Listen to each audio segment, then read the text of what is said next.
Journalist అడ్డాకు స్వాగతం. నమస్కారం. నిన్న సజ్జల రామకృష్ణారెడ్డి ప్రెస్ మీట్ పెట్టి, ప్రెస్ మీట్ అంటే జనరల్ సహజంగా ఏమనుకుంటామంటే అన్ని దినపత్రికల్ని శాటిలైట్ ఛానల్స్ పిలిచి ఎవడన్నా ప్రెస్ మీట్ పెడతారు. అదే మాయరోగం జగన్ రెడ్డికి, సజ్జల రామకృష్ణారెడ్డికి. వాళ్ళు ఎవరో ఉండరు.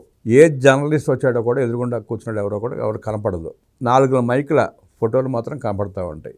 వాళ్ళు ఎవరో కూడా తెలియదు. ఆంధ్రప్రదేశ్ ప్రజలు ఎప్పుడూ చూడని మైకిల్ని ముందు పెట్టుకుని సొల్లు కబుర్లు చెప్తూ ఉంటారు రామకృష్ణారెడ్డి, జగన్ రెడ్డి. నిన్న ప్రెస్ మీట్లో మాట్లాడుతా అమరావతి వేగంగా పనులు జరగట్లేదు, అయ్యే అవకాశం లేదంటాడు. అదే నాలుగుని మడత పెట్టి మరి అమరావతిలో దోచుకుంటున్నారు అంటున్నాడు. పనులు జరగని చోట దోపిడీ ఎట్టా జరుగుతుంది. ఎందుకు సజ్జల రామకృష్ణారెడ్డి అలా మాట్లాడుతున్నాడు? సజ్జల రామకృష్ణారెడ్డి వ్యాఖ్యల వెనకాల ఉన్న అర్థం ఏంటి తెలుసుకునే ప్రయత్నం చేద్దాం. విశ్లేషించడానికి మనతో పాటు ఉన్నారు సీనియర్ జర్నలిస్ట్ దుర్గాకుమార్ గారు. వారిని అడిగి మరిన్ని విశేషాలు తీసుకుందాం. నమస్తే సార్. నమస్తే బ్రహ్మంగారు, మన వీక్షకులకు కూడా. జగన్మోహన్ రెడ్డి రోజుకు ఒక మాట మాట్లాడితే సజ్జల అప్పటికప్పుడే 4 మడత పెట్టి 2 రకాలుగా మాట్లాడుతున్నాడు. అమరావతి పనులు జరగట్లేదు అంటున్నాడు, అక్కడ మళ్ళీ దోపిడీ జరుగుతూ ఉంది, పేటీఎం అంటున్నాడు. అంటే ఏటీఎం అంటున్నాడు, పేటీఎం అని పోయి ఏటీఎం అని అంటున్నాడు. పేటీఎం కూలీ ఇచ్చి మాట్లాడించుకోవడం అలవాటైపోయిన సజ్జల రామకృష్ణారెడ్డి అలా చేయగల కారణం అంటారు. ఆ వ్యాఖ్యలు వెనకుండా అర్థం ఏంటంటారు?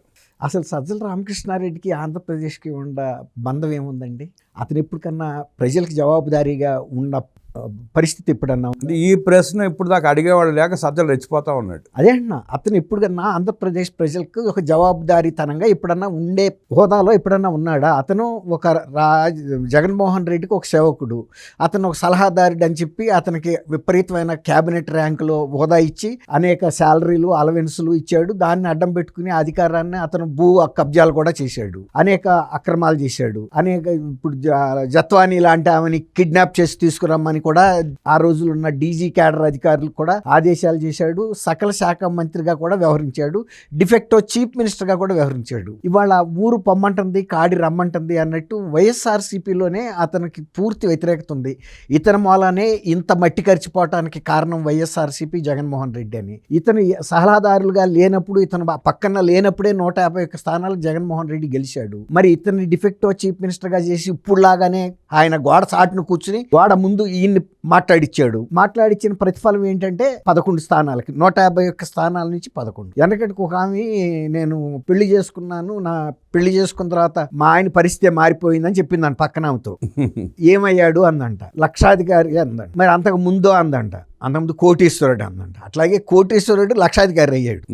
ఏం మారింది? పరిస్థితి దిగజారింది. సజ్జల రామకృష్ణారెడ్డిని డిఫెక్టో చీఫ్ మినిస్టర్గా, సలహాదారుగా, సర్వం పార్టీ నువ్వే, ప్రభుత్వం నువ్వే, సకల శాఖలు నువ్వే అని ఆయన్ని సింహాసనం మీద కూర్చోబెడితే వచ్చిన ప్రతిఫలం అనేది ఇది. దాంతో అసలు ఆయన గానీ వాళ్ళ అబ్బాయిని గానీ అసలు పార్టీ వైపు చూడొద్దని కూడా చెప్పేశారు కార్యకర్తలు. కానీ జగన్మోహన్ రెడ్డి గారికి ఆయనకి ఉన్న అనుబంధం ఏంటో మనకు తెలియదు. వాళ్ళిద్దరూ అనుబంధం వరకు ఉంచొచ్చు, కానీ ఇంత కీలకమైన అంశాల్లో సజ్జల రామకృష్ణారెడ్డి మాట్లాడటం అమరావతి రాజధాని విషయంలో అతనికి ఏ విధమైనటువంటి నైతిక హక్కు గాని, అర్హత గాని, స్థాయి గాని లేదు. ఇది రాష్ట్రానికి సంబంధించిన, రాష్ట్ర ప్రజల భవిష్యత్తుకు సంబంధించిన అంశం. నువ్వు ఎప్పుడన్నా ప్రజా జీవితంలో ఒక వార్డు మెంబర్గా కానీ గెలిచినా, లేకపోతే ఎప్పుడైనా ప్రజా జీవితంలో ఒక ప్రజలకు సంబంధించిన పోస్టులో బాధ్యత పడి గనక పనిచేసి ఉంటే మాట్లాడొచ్చు. నువ్వు శాలరీ తీసుకున్నావు అతని దగ్గర ఒక సర్వెంట్ లాగా, తప్పు లేదు, అతను ఇచ్చాడు, నువ్వు తీసుకున్నావు, అంతవరకు అక్కడికి ఉండు. అంతేగాని ఇవాళ అధికారం లేకపోయినా కూడా ఆదాయం ఎట్లా రావాలనే మార్గాలను అన్వేషిస్తున్నట్టుగా ఉంది వాళ్ళ ఆయన మాటల తీరు చూస్తే. ఆయన రాజధాని ఉండాలో లేదో చెప్పటం లేదు, నిర్మాణాలు జరుగుతున్నాయో లేదో చెప్పటం లేదు. అంటే రాజధాని ఉండాలని చెప్పినా వాళ్ళని విశ్వసించే పరిస్థితి లేదు. అది లేదు అని చెప్తే ఎత్తి కోదేస్తారన్న సంగతి కూడా వాళ్ళకి తెలుసు. అతనితో ఆగేది ఏం లేదండి. గుడ్డి కన్ను మూసినా తెరిచినా దాంతో వచ్చిన ప్రయోజనం ఏం లేదు. వీళ్ళంతా ఉట్టి కొట్ట ఊరేగింపులాగా తిరిగే మందే వీళ్ళంతా వేస్ట్. ఇంకోటి ఏంటంటే ఇవాళ అక్కడేదో దోసుకు తింటున్నారో అని ఆయన బాధ. అది అంటే మేము ఇప్పుడు ప్రతిపక్షంలో ఉన్నాము, మాకేం ఆదాయం రావటం లేదు, మాకు గతంలో మేము ఎట్టా దోపిడీ చేశామో ఇప్పుడు కూడా ఈ నిర్మాణ సంస్థలు వచ్చి మాకు ఏదైనా కానుకలు సమర్పించమన్నట్టుగా ఉంది. ఆయన ఊహాజనితంగా చెబుతున్నాడు.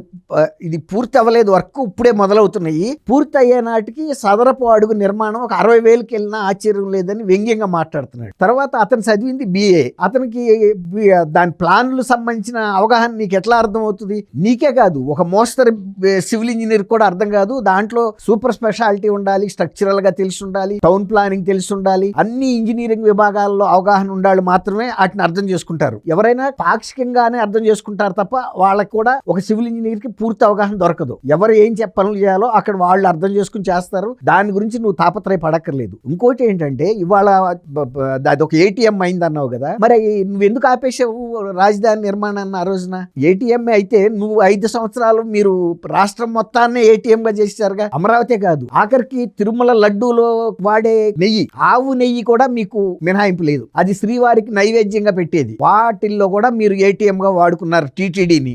మీరు వదిలింది ఎక్కడ? ఇవాళ నిర్మాణం చేస్తుంటే అమరావతిని నువ్వు ముందుకు వెళ్ళమని చెబుతావా, ఆపమని చెబుతాడా? అది స్పష్టత ఇవ్వట్లేదు అక్కడ. గతంలో జగన్మోహన్ రెడ్డి గారి వైఖరిలో మార్పు లేదంటే జగన్మోహన్ రెడ్డి గారి వైఖరి ఒకటి ఏంటంటే 3 రాజధానుల వైఖరే. అదే వైఖరితో ఉన్నాడు కదా. ఇప్పుడు అదే నువ్వు కూడా చెబుతున్నావా?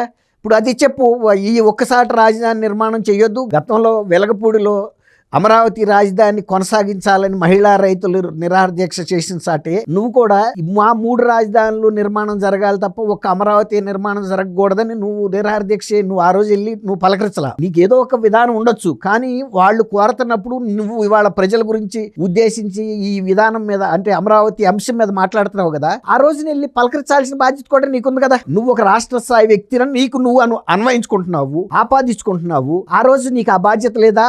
మహిళల్లో 5 సంవత్సరాల పాటు నిరాహార దీక్ష చేస్తే నువ్వు వెళ్ళి పలకరించు. వాళ్ళు అమరావతి అడిగితే నువ్వు కట్టకపోవచ్చు, పలకరించడానికి తప్పే ఉంది. నువ్వు ఒక తండ్రి పాత్రలో ఇవాళ మాట్లాడుతున్నావు రాష్ట్ర విధానం గురించి, రాజధాని గురించి మోడీ గారు దాన్ని శంకుస్థాపన చేసి వెళ్ళాడు. అనేక మంది ముఖ్యమంత్రులు కూడా వచ్చి ఆ సభకి హాజరయ్యారు. ప్రజలందరూ అదే కోరుకున్నారు, మీరు ఆపారు. ఇవాళ మళ్ళీ నువ్వు దాని గురించి మొదలుపెట్టి వాళ్ళు ఒక తీర్మానం రేపు 28వ తారీఖున రాజధాని గురించి చేస్తుంటే అసలు భారతదేశంలో ఏ రాష్ట్రానికి అటువంటి దుస్థితి రాలేదండి. ఒక రాజధాని అని నిర్ణయించిన తర్వాత ఇంకా మేము అక్కడ మారుస్తామనే దుష్ట ఆలోచన వచ్చింది ఒక్క ఆంధ్రప్రదేశ్ లో మాత్రమే. భవిష్యత్తులో ఇలాంటి సన్నాసులు మళ్ళీ ఎప్పుడైనా పాలన చేసి రాజధానికి అదిపే ప్రయత్నం చేస్తున్న ఉద్దేశంతో చట్టబద్ధత చేస్తున్నారు. అవును, అది కేంద్రం కూడా అంద ఆ మాట. ఎందుకందంటే గతంలో మరి నేను స్వయంగా వచ్చి శంకుస్థాపన చేసి అంత అధికారికంగా ప్రకటించి అన్నిటిలోనూ ప్రకటించినా కూడా దాన్ని ఆపేశారు. రాజధాని ఏది అంటే వీళ్ళే మాత్రం రాజధాని లేదని చెబుతున్నారు. కానీ గూగుల్లో గానీ ఇంకా ఇతర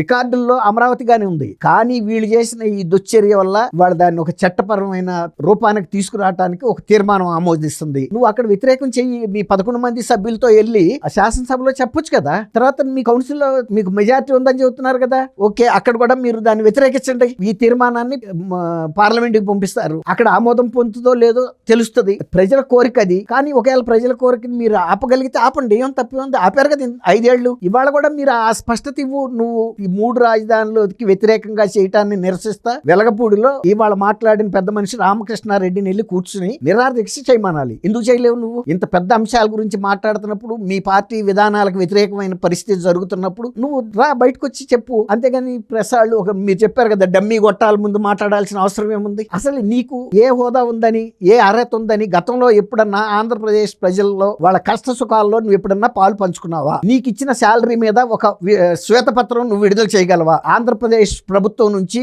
నువ్వు ఇచ్చిన సలహాలు ఏంటి? నువ్వు 1, 2, 3, 100, 200, 500 సలహాలు ఇచ్చి ఉండొచ్చు కదా. ఇచ్చాడు దోపిడీ చేయడానికి.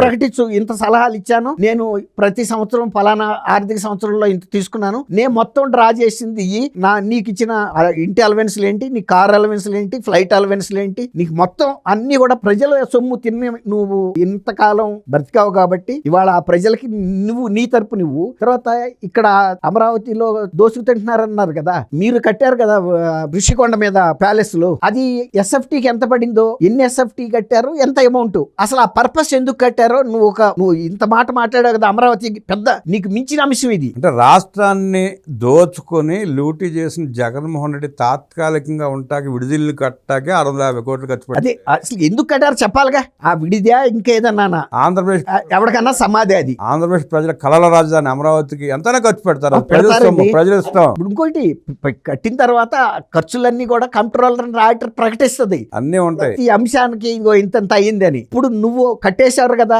ఆ కట్టింది దేనికి? అది ఎవరికన్నా సమాధి, తాజ్ మహల్ లాంటి సమాధి, లేకపోతే విడిదా, ఇంకా ఏదన్నా? అది మీరు బయటకు చెప్పండి. దేనికోసం డ్రాయింగ్లు వేశారు? ఆ డ్రాయింగ్లు నీకు అర్థమైనాయి కనీసం? సజ్జల రామకృష్ణారెడ్డికి కాదు సార్, అసలు వీళ్ళెవరు అమరావతి పేరు ఎత్తడానికి అర్హత ఉందా వీళ్ళకి?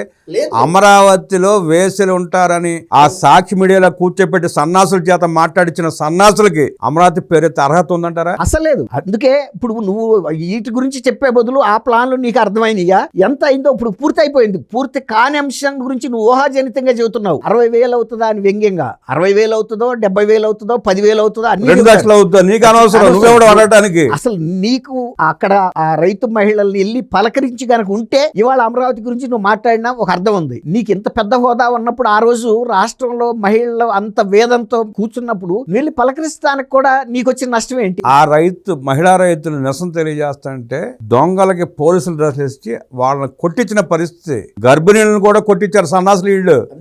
వీళ్ళు అమరావతి గురించి మాట్లాడుతున్నారు. ఏ హోదాలో నువ్వు మాట్లాడుతున్నావు? కాబట్టి ఇవాళ సజ్జల రామకృష్ణారెడ్డి నిన్న అమరావతి మీద మాట్లాడింది, ఊళ్ళో కుక్క మురిగితే ఎంత విలువ ఉంటుందో సజ్జల రామకృష్ణారెడ్డి మాటకు కూడా అంతే విలువ ఉంటుంది తప్ప అసలు అతనికి ఏ విధమైనటువంటి అర్హత స్థాయి లేదు. అటువంటి వ్యక్తిని కనుక పార్టీ మౌత్ పీస్ గా పెట్టుకుంటే అంతకన్నా దివాళా కోరుతాను వైఎస్ఆర్సీపీకి ఉండదు. ఇప్పటికే పోయింది. ఇంకా కూడా ఇంతకన్నా దిక్కు లేదా అనే పరిస్థితికి వచ్చింది. నిన్న అతను మాట్లాడిన అపరిపక్వమైన మాటలు, అర్థం లేని మాటలు, ఊహాజనితంగా మాట్లాడటం, ఒక బాధ్యత గల ప్రభుత్వం రాజధాని నిర్మాణాన్ని ముందుకు తీసుకెళ్తుంటే వ్యంగ్యంగా మాట్లాడటం, తర్వాత ఆ బిల్లే పెట్టకూడదని ఈయన శాసించడం. మీరు చేశారు కదా 3 రాజధానులు. మీరు ఎక్కడన్నా ఎంత ఖర్చు పెట్టారో ఒక ప్రకటన ఇవ్వండి. 3 రాజధానులు చెప్పారు కదా. మిమ్మల్ని ఎవరు అడ్డుకున్నారు ఆ రోజున? ఏదన్నా ఒక రాజధానిలో ₹1 ఖర్చు పెట్టారా? ఒక బిల్డింగ్ కట్టారా? ఆ బిల్డింగులు ఆగిపోయిన బిల్డింగుల్ని కంటిన్యూ చేయడంలో ఉన్న తప్పేంటో అర్థం కావట్లేదు. ఏం చేయమంటాడు ఆయన? ఏం చెప్పాలో అక్కడ తెలియట్లే వాళ్ళకి. వద్దు అంటే వద్దనండి, కట్టాలంటే కట్టమనండి. నిర్మాణం ఖర్చు అంటారా? అది కంట్రోలర్ అండ్ ఆడిటర్ జనరల్ ఉన్నారు, అనేక డిపార్ట్మెంట్లు ఉన్నాయి, అన్నిటినీ చెక్ చేస్తారు. మీరు కట్టిని చెక్ చేస్తారు, ఈ గవర్నమెంట్ కట్టిని కూడా చెక్ చేస్తారు. ఇదేమి ఇష్టారాజ్యంగా ఎవరు కూడా చేయలేరు. ముఖ్యమంత్రులైనా కూడా ఆయనే అన్నాడు, నాకు 151 సీట్లు వచ్చిన తర్వాత కూడా నేను ఈ చట్టాన్ని గౌరవించాలా అని జగన్మోహన్ రెడ్డి. ఈ కోర్టులకు వెళ్ళాలా అని న్యాయస్థానాలనే లెక్క చేయలేదు. అట్లాంటి పరిస్థితి ఉండదు ఎక్కడ కూడా. ప్రజలు కూడా చాలా గమనిస్తున్నారు అతని మాట తీరు, ప్రజల పట్ల ఉన్న ఏహిభావం. ప్రజల్ని దోసుకు తిని ఇంకొకసారి మళ్ళీ రావాలి 24 కూడా ప్రయత్నం చేస్తే మూతి పగలగొట్టినట్టుగా తీర్పు చెప్పారు. మళ్ళీ రేపు 29లో కూడా ఆ 11 కూడా ఇచ్చే పరిస్థితి కూడా ఉండదు. కాబట్టి రామకృష్ణారెడ్డి కొంచెం ఒళ్ళు దగ్గర పెట్టుకు మాట్లాడాలి. అంతేగాని నువ్వు ప్రభుత్వంలో నువ్వు ఏది కాదు, ఏ రోజు ఏది కాదు. అనవసరమైన బాధ్యతలు వేసుకుని నీకు నువ్వు గొప్పవాడిగా ప్రకటించుకున్నావు. You are not born great, you are thrusting greatness upon yourself. అది గమనించాల్సి. గ్రామసింహాల మురుగుళ్ళు సజ్జల రామకృష్ణారెడ్డి మురుగుళ్ళు ఒకటేనంటూ విశ్లేషించిన దుర్గా కుమార్ గారికి ధన్యవాదాలు తెలియజేస్తూ నమస్కారం.